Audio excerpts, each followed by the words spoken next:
기도해 주셔서 잘 다녀왔고요. 도착하는 날부터 오는 날까지 계속 비가 왔습니다. 낮에 호텔에서 가만히 있었고요. 저녁에 세미나하고 안수기도 하고 괜찮습니다. 여기 오니까 여기가 비가 오고요. 아르헨티나에서 카톡 왔는데 거기 비 안 온대요.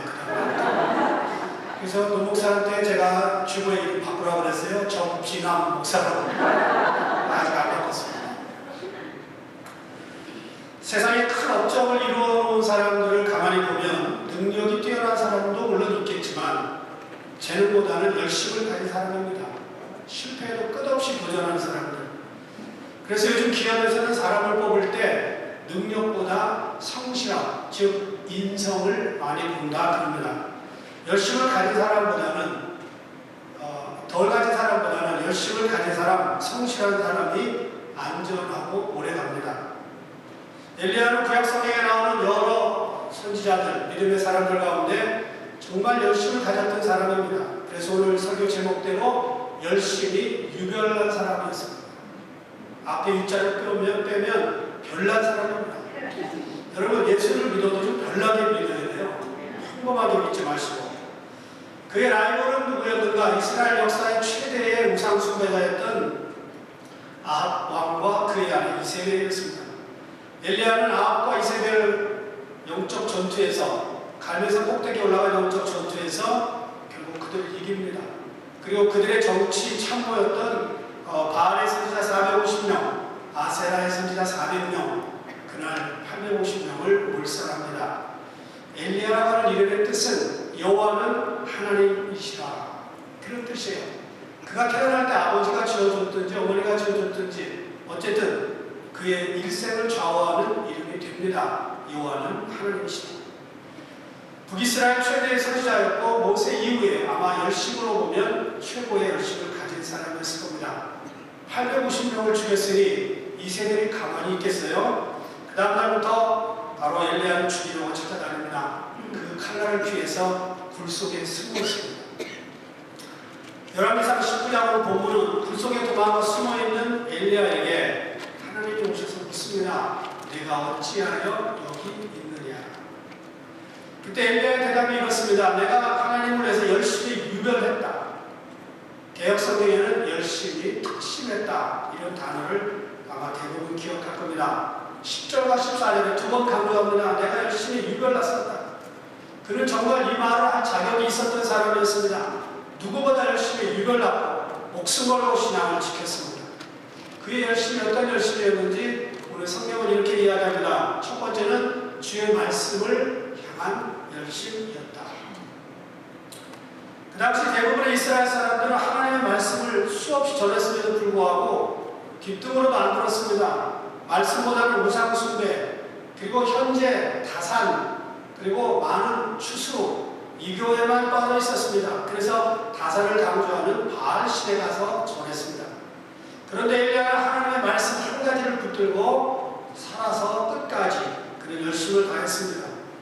열왕기상 17장 2절에 보면 여호와의 말씀이 엘리야에게 임하여, 5절 그가 여호와의 말씀과 같이 하여, 8절 여호와의 말씀이 엘리야에게 임하여 이르시되, 또 16절 엘리야를 통하여 하신 말씀같이 18장 1절 여호와의 말씀이 엘리야에게 임하여 이르시되, 그 다음에 36절 내가 주의 종인 것과 내가 주의 말씀대로 이 모든 일을 행하는 것을 오늘 알게 하옵소서. 엘리야와 하나님 사이에는 말씀의 끈이 있었습니다. 여러분과 하나님이 요즘 어떤 끈으로 연결되고 있습니까? 우리는 그 어느 시대보다 66권 하나님의 말씀을 늘 가지고 다닐 수 있는 시대에 살고 있습니다. 여러분 성경 갖고 오신 마음 손 들어봐요. 이거 들어봐요. 이거. 요즘 안 갖고 다녀요. 교회에서 쏴주지, 프로젝션으로 쏴주지, 여기 다 들어있잖아요. 이거만 갖고 다니고. 그런데 우리는 어느 시대보다 확실하게 이렇게 편리한 말씀을 가지고 다니고 있음에도 불구하고 이 말씀을 열심을 다하여 찾고 먹고 마시고 하지는 않는 시대입니다. 여러분 종교개혁을 했던 마틴 루터 시절에 개인적으로 성경을 가질 수 없었습니다. 그리고 그 나라 언어가 무엇이었든지 간에 상관없이 성당에서는 전부 라틴어로 설교했습니다. 여러분 중국 사람이 와서 지금 설교한다고 생각해보세요. 뭐 알아듣겠어요? 출판 기술이 발달되기 전이라 성경을 필사해서 전했습니다. 그래서 성경 한 권을 가지려면 30개월치 성인들 월급을 지불해야 됩니다. 개인이 성경을 가진다는 것은 하늘의 별 따기였습니다. 그래서 마틴 루터가 했던 가장 중요한 일 중에 하나가 라틴어에서 독일어로 성경을 번역했고, 그리고 구텐베르그 활자가 찍어졌기 때문에 그것으로 대량 인쇄를 했던 것입니다.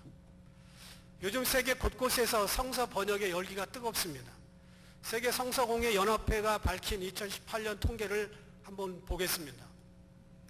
전 세계 7,350개 언어 가운데 71명이 사용하는 언어 가운데 성경 전서가 번역된 것은 56억 명에게, 신약만 번역된 곳은 8억 500만 명에게, 단편, 요한복음이나 마태복음, 쪽복음 이런 식으로 한 것은 4억 1,100만 명, 단편 성서조차도 없는 사람 2억 4,600만 명.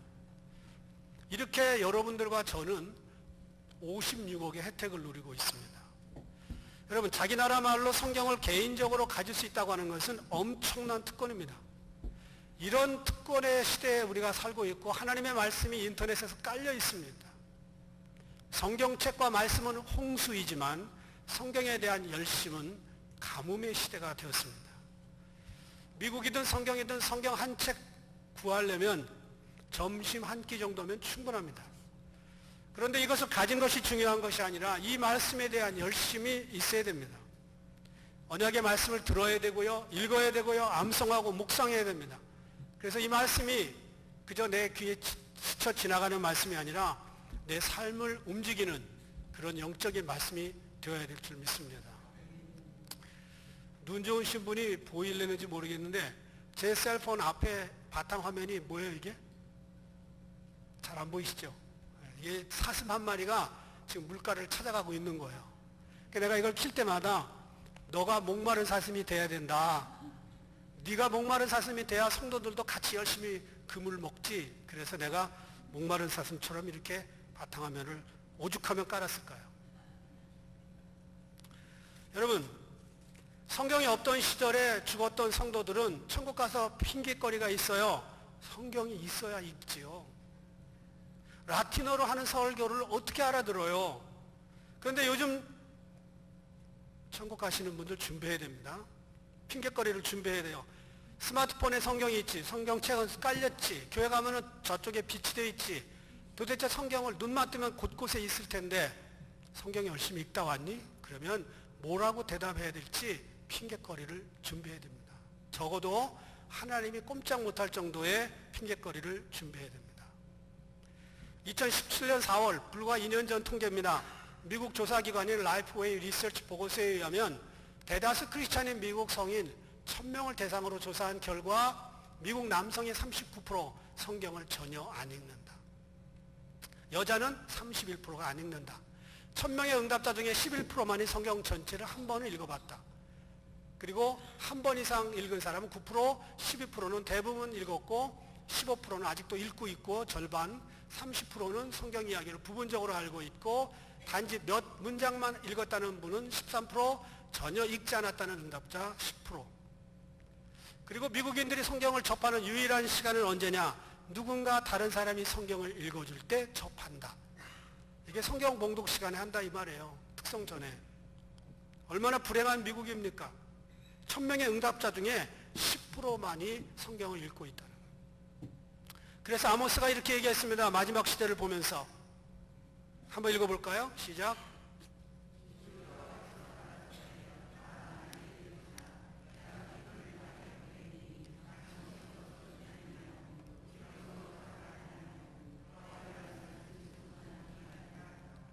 말세에 대해서 이야기한 건데 여호와의 말씀을 듣지 못한 기갈이라.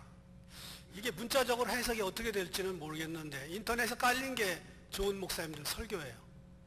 그리고 웬만하면 자기 웹사이트 다 만들어서 설교 다 집어넣습니다. 그런데 여호와의 말씀을 듣지 못한 기갈, 이게 웬 기갈이에요? 그것은 내 개인적인 섭취가 적다는 겁니다. 빵집에 빵이 깔렸으면 뭐예요? 내 걸로 사서 먹어야 되는 거예요.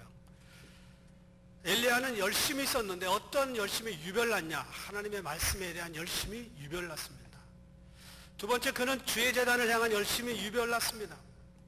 열왕기상 18장 30절에 보니까 엘리야가 모든 백성을 향하여 이르되, 띄워주세요. 내게로 가까이 오라. 백성이 다 그에게 가까이 가며 그가 무너진 여호와의 제단을 수축했다 그랬습니다. 그는 하나님의 제단에 대한 열심이 유별났습니다. 주의 제단은 제사를 드리는 것이었습니다. 구약시대 때는. 그런데 요즘은 예배를 드리는 교회를 말합니다. 그래서 엘리야의 열심은 바로 예배를 향한 열심, 교회를 향한 열심. 구약의 제단이 교회인 것처럼 교회는 예배의 중심지입니다. 교회는 하나님의 집입니다. 교회를 통해서 우리는 영적 양식을 공급받고 기도하면서 하나님과 교통합니다. 대부분 이민자들의 생활의 축을 세 가지로 들으려고 그러면 가정, 직장, 교회입니다. 한국에서 교회 안 다니던 사람들도 이민 오면 그냥 교회 다니는 줄로 자동적으로 알고 있어요. 가정, 어느 정도 성실한 부부들이 꾸려나가면 웬만하면 가정 괜찮습니다. 직장 생활도 성실하면 얼마든지 꾸려나갈 수 있습니다. 그런데 교회는 자원적인 집단입니다. 강제력이 없습니다. 빠지면 경찰에다 신고하지 않습니다. 한 달 이상 빠진 사람, 내가 뭐 IRS에다가 신고해서 세금 더 떼가라고 얘기하지 않습니다. 열심히 나오시는 분들, 새벽기도까지 나오시는 분들, 제가 상금을 준 적도 없습니다. 자원적인 집단이기 때문에 서로 잘하지 아니하고 열심히 하지 아니하면 교회가 잘 진행된다는 게 쉽지 않습니다. 그래서 우리는 어느 누구보다도 교회와 예배를 향한 열심을 가져야 됩니다. 엘리야는 주님의 제단이 무너진 것에 거룩한 분노를 느꼈습니다. 그리고 제단을 회복하는 데 목숨을 걸었습니다. 그리고 바알과 아세라의 선지자 850명을 하나님의 제단을 무너뜨린 죄목으로 그날 처형을 시킨 것입니다. 여러분, 요즘 이민교회가 목숨 걸고 교회 가는 사람들 있나요? 목숨 걸고 예배를 지키기 위해서 이 자리에 오신 분 있나요? 없어요. 그 정도로 심각한 상태는 아닙니다. 누구든지 마음만 먹으면 언제든지 교회 갈 수 있어요. 24시간 열려 있습니다. 그런데 똑같은 이 시대의 사람들 중에 중국과 북한에서는 교회, 성경책 소지만 했다가는 정치범 수용소에 갑니다. 인도네시아의 이슬람 지역에서는요, 교회 가면 살인, 명예살인을 당할 수도 있습니다. 케냐와 탄자니아처럼 민속 종교가 강한 지역에서는 목숨 걸고 교회를 나가야 됩니다. 세계 모든 교회가 주님의 몸이기 때문에 그런 핍박과 고통 속에 신음하는 사람들을 우리가 생각하면 우리 마음이 아파야 정상입니다. 조금 아까 제가 이야기해드린 나라들 여러분 생각할 때 아프셨어요? 고통스러우셨나요? 이번에 아르헨티나에 갔다가 장영관 선교사님, 저하고 또 나이가 같아요. 60년생. 이분이 거기서 거의 30년 가까이 넘게 사역을 합니다. 그 동네가요, 볼리비아, 페루 이런 데서 넘어온 빈민자들이 집단적으로 거주하는 쓰레기촌 빈민지역입니다. 그러다 보니까 마약이 많고 총기 사건, 그리고 10살 정도가 되면 여자들 처녀 찾기가 어려운 동네입니다. 그런 데서 10년 넘게 살면서 딸 셋을 거기서 키웠어요. 그러니까 애들이 조심스러워가지고 애들이 15살 될 때까지 여자 머리를 안 했어요. 남자 머리를 시켜줬어요. 이발을. 내가 편하게 믿고 있는 이 땅 어딘가에서 이런 마음과 이런 각오로 복음을 전하고 있는 사람들이 있다는 것을 알아야 됩니다. 이런 이야기를 들으면 나도 주님의 몸이기 때문에 같이 아파야 정상입니다. 여러분, 교회 다닐 수 있을 때 열심히 다녀야 돼요. 예배 드릴 수 있을 때 열심히 예배를 드리는 것이 좋습니다. 언젠가 제가 뉴스윅 인터내셔널 판을 보니까요, 오래된 교회들이 술집으로 팔린다는 기사가 났습니다. 영국 교회 10%인 1600개 교회가 더 이상 사용되지 않습니다. 많은 교회들이 이미 이슬람권의 영향력을 행사를 받아서 사용권을 팔렸어요. 영국 브리스톨에 있는 성 바울 교회 세인트 폴 처치는요, 서커스 학교로 팔렸어요. 그 교회가 높아가지고 서커스 연습하기에 그렇게 좋대요. 네덜란드 암스테르담에 있는 교회는 가수 마돈나가 와서 공연했다고 해서 유명한 교회가 됐어요. 팔린 교회의 강대상 자리가 그 값이 제일 비싸대요. 여기가 제일 비싸고 성가석이 그 다음 프라이스, 이 성도들 자리는 이제 아무나 와서 맥주 마실 수 있는 자리. 이 땅에서 가장 강력하게 예배를 드렸던 이스라엘에서 지금은 예배를 찾기가 어렵습니다. 지난 6월 한 달 동안, 아직 6월 다 끝나지 않았지만 텔아비브에서만 40여 번의 동성연애 집회가 열린 나라가 이스라엘입니다. 하나님에게 불이 떨어지도록 했던 그 나라가 지금 이 정도가 됐습니다. 여러분, 하나님께서는요, 이 땅에 교회가 회복되고 예배가 회복되기를 원하십니다. 지금도 끝없이. 예수님은 교회를 향한 열심이 있었던 분입니다. 요한복음 2장 17절 보니까 예수님이 장사하는 사람을 성전에서 내어 쫓고 나서 성경이 이렇게 기록했습니다.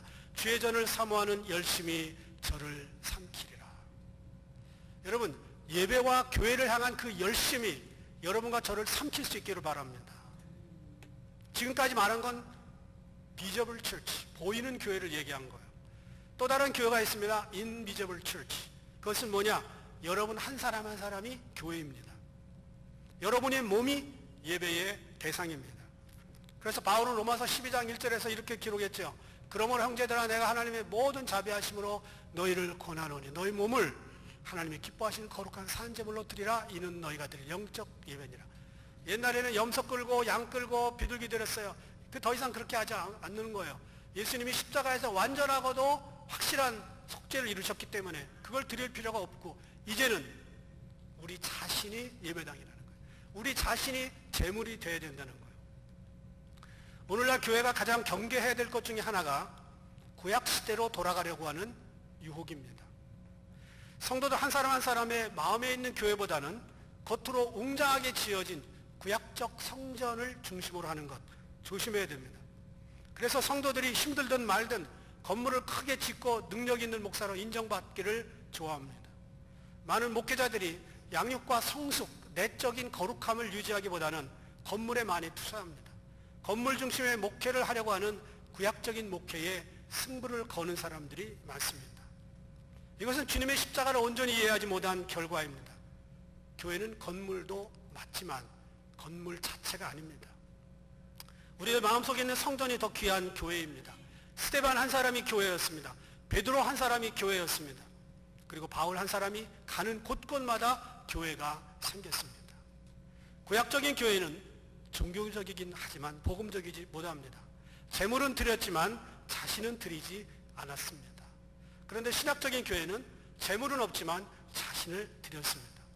초대교회 성도들은 화려한 건물과 성전이 없음에도 불구하고 그들은 집에서 모여 떡을 뗐습니다. 이 타이밍에 요때 초대교회 때가 교회가 질적으로 양적으로 가장 건강하게 성장을 했습니다. 이 말은 교회의 성장은 건물의 도움을 받거나 또는 건물 때문에 방해를 받지도 않는다는 것을 말합니다. 예수님이 가시는 곳곳마다 비인들에서는 5천 명이 모이고요. 남자만. 그리고 2만 명 넘는 인원들이 모였습니다. 교회 아닌가요? 교회입니다. 생명력이 있으면 교회입니다. 예수님이 계시면 교회입니다. 교회는 장소의 문제가 아니라 생명의 문제입니다. 하나님의 백성들이 모여드리기 위해서 당연히 이런 예배당 필요하지요. 있으면 좋죠. 제가 메릴랜드에서 개척교회 7년 하면서 내 꿈에도 서오는 교회당이다 그랬었어요. 사실은. 건물이 성도들의 신앙생활에 중요합니다. 그러나 그것이 우선권은 아니라는 거예요. 들판에 모여도 교회고 지하실에 모여도 교회입니다.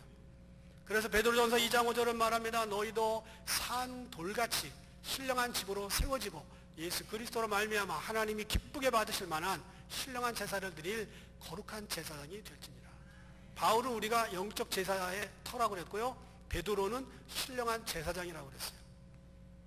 그럼 목회자와 평신도의 구분은 뭐냐? 기능상 차이일 뿐입니다.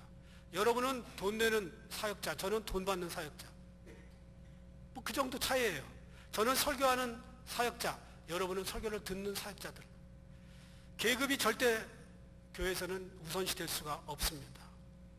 무슨 담임 목사가 무슨 최고의 대통령인 것처럼 그렇게 우선시되는 교회는 그 좋은 교회가 아닙니다. 교회를 건물로 보는 사고방식은 세상적인 방법입니다. 목사가 건물의 주인처럼 사장님처럼 행세하는 교회는 바람직한 교회가 아닙니다. 목사는 설교권을 가지고 강대상을 건강하게 만들어야 되고요. 장로님들은 교회를 운영하는 데 최선을 다해야 되는 것입니다. 이렇게 양분되는 거예요. 그리고 성도들과 저는 한꺼번에 열심을 다해야 되는 것입니다. 이게 바람직한 교회의 모습입니다. 예수님께서 이미 한 번에 끝을 내셨기 때문에 더 이상 성전, 그 다음에 재물, 제사장, 이런 것은 적절하지 않은 시대에 우리가 살고 있습니다. 보이는 교회는 단지 최소한의 예배를 위한 편리함을 제공하는 것으로 충분합니다. 성도들을 구약적인 제사, 성전, 제사장 이렇게 나누어서 구약적인 것으로 흘러가려고 하는 것은 참 시대의 착오적인 생각들입니다. 여러분과 제 자신이 성전입니다. 세 번째, 엘리야가 가졌던 열심은 이런 열심이에요. 오직 나만 남은 상황에서 보인 열심. 엘리야는 평소 자기가 가지고 있어 두 가지 열심을 말합니다. 내가 말씀의 열심이었다. 내가 제단의 열심이었다. 그런데 지금은 동굴 속에 숨어 있습니다. 목숨을 연명하라고 도피 중에 있습니다. 죽음이 코앞에 있습니다. 뜨거웠던 열심을 더 이상 주장할 수 없는 상태입니다. 그런데 하나님이 그에게 다시 소망을 주시면서 이렇게 묻습니다. 내가 왜 여기 있느냐? 9절과 10절, 13절에 그렇게 말합니다. 하나님의 말씀은 이런 거예요. 그런 열심을 가지고 목숨을 걸고 한때 나를 섬겼던 것 내가 기억한다. 그런데 지금 너만 남았다고 실망하고 이세벨에게 생명을 위협받는다고 도망와 있니? 이것이 한때 열심을 가졌던 너의 모습이니? 그거 아니라는 것입니다. 여러분, 하나님의 질문은 내가 있어야 될 장소는 굴 속이 아니라 세상의 자리라는 거예요. 소명의 자리, 헌신의 자리로 다시 돌아가라는 거예요. 그리고 하나님은 15절에 읽진 않았지만 거기에서 너 이제 가서 하사엘에게 기름을 붓고 왕을 세워라 이런 명령을 또 하십니다. 요즘 굴 속에 계신 분들이 많이 있습니다. 각 교회들마다. 한때 열심히 했던 많은 사람들이 가정으로, 직장으로, 자기 취미 생활로 여러 가지 굴 속에 갇혀 있습니다. 그리고 이렇게 말합니다. 제가 그 전에 열심히 했습니다. 최선을 다했습니다. 열심히 유별났습니다. 일하다 보니까 나만 혼자 남고 남들은 도와주지도 않습니다. 도와주지 않는 건 고사하고 뒤에서 칭찬은 못할 망정 부끄럽게 만듭니다. 이 굴 속에서 살다가 천국 가렵니다. 소위 말하는 굴속 도피 증후군입니다. 그런데 굴 속에 들어가 있으면 나는 편한지 모르지만 하나님은 불편하고요. 세상은 불행해집니다. 하나님은 사람을 통해서 역사하시기 때문에 누군가는 하나님의 일을 해야 돼요. 누군가는 나가서 주의 말씀을 전해야 됩니다. 누군가는 교회를 돌봐야 됩니다. 누군가는 하나님의 마음을 시원하게 해주는 사람이 있어야 됩니다. 한때 사람들에게 당한 상처 때문에 굴속으로 도망간 성도들은 빨리 나와야 됩니다. 어떤 사람은 아예 일도 안 하고 굴속에 먼저 들어가 있어요. 왜 그러냐 그랬더니 이미 들어온 사람들 간증을 다 들었는데 그 뭘 나가서 일하다가 그렇게 알아서 들어가요. 찜질방도 아닌데 모두 나와야 됩니다. 다윗은 어린 나이에 역사의 무대에 서서 기라성 같은 골리앗을 단 한 번의 돌멩이질로 돌팔매질로 때려 눕혔습니다. 그런데 그 다음에 사울왕이 죽이려고 쫓아다니니까 질투심 때문에 생명의 위협을 느끼고 들로 산으로 아둘람 굴로 도망갑니다. 이스라엘 최대의 군대 사령관이었던 다윗이 하루아침에 떠돌이 신세가 됐습니다. 힘들 때 용기를 주었던 사무엘 선지자 돌아가셨습니다. 생명을 나눈 요나단 만날 수 없습니다. 어떻게 해서든지 살아보려고 블레셋 사람들 앞에서 침을 질질 흘리면서 연극까지 했습니다. 그뿐 아니라 블레셋 사람을 죽인 대가로 얻은 아내 다른 남자의 품에 안겼습니다. 이 정도가 되면 미치지 않으면 정상입니다. 미치지 않으면 다행이에요. 마음 아프고 힘들 때 그는 황무지로 들판으로 아둘람 굴로 도망다녔습니다. 그런데 하나님이 어느 날 더 이상 그렇게 살지 말라 그러고 600명을 보냅니다. 마음이 상한 자들 그리고 괴로운 자들 보내면서 이 사람들과 다시 굴 밖에 나와서 살아라. 결국 그는 굴 밖으로 나와서 이스라엘을 새롭게 했고 지금 역사상 가장 위대한 왕으로 남아 있습니다. 여러분, 엘리야는 굴 속에 들어갈 사람이 아니라 밖에 나와서 사역해야 될 사람입니다. 하나님의 일을 해야 될 사람들이 굴 속에 들어가 있으면 교회는 힘들어집니다. 어쩌면 일할 수 없는 그런 상태가 된 사람도 있겠지만 몸의 상태가 너무나 많은 사람들이요 굴 속으로 숨어버렸기 때문에 이 시대 교회들이 참 많이 힘들어요. 점잖게 예배만 드리고 하나님을 위해서 아무 일도 하지 않는 사람들은 교회의 책임을 느껴야 됩니다. 많은 사람들이 이미 교회가 힘들다고 그러지만 저는 몇 사람만 굴 속에서 나와주면 재미있는 교회가 될 것 같아요. 얼마든지 멋있는 교회가 될 것 같아요. 이 땅에서 이민자로 사는 게 얼마나 힘든지 압니다. 저도 시간당 8불 벌어가면서 학생 때 일을 해본 적이 있어요. 3년간. 그런데 이민자 힘든 거 알지만 다시 열심을 내야 됩니다. 여름이라고 휴가철이라고 이래저래 피하면 안 됩니다. 1월 달에는 헌신을 다짐했다가도 6월쯤 되면 가슴이 식어지고 다리가 무거워질 수 있습니다. 그럼에도 불구하고 기도하던 사람은 기도의 자리로 나와야 됩니다.